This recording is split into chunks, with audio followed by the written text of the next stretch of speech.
આનંદનો તહેવાર છે। આકાશમાં ઉડતા પક્ષીઓ માટે તે ઘણીવાર જીવલેણ સાબિત થાય છે।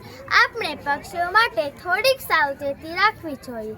પક્ષીઓ સામાન્ય રીતે વહેલી સવારે 6 થી 9 અને સાંજે 5 થી 7 ખોરાકની શોધમાં ઉડતા હોય છે, ત્યારે આપણે પતંગ ચગાવવાનું ટાળવું જોઈએ। એ સમયે પક્ષીઓ સાથે અકસ્માત થવાની શક્યતા ખૂબ જ રહે છે।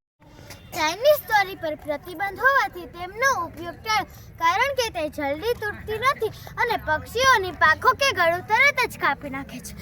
આકાશમાં જો તમને પક્ષી દેખાય તો તમે તમારી દોરીને તરત જ ઢીલ મૂકી દો। ઉત્તરાયણ પછી ધાબા પર, રોડ પર, ઝાડ પર ફસાયેલી દોરીનો યોગ્ય નિકાલ કરવો, કારણ કે તે પક્ષીઓ માટે ફાંસો બની જાય છે અને તે પક્ષી ઈજાગ્રસ્ત થાય છે।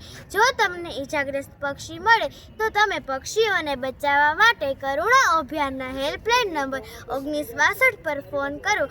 આપણી થોડીક સાવચેતી નિર્દોષ પક્ષીને બચાવી શકે છે। અસ્તુ।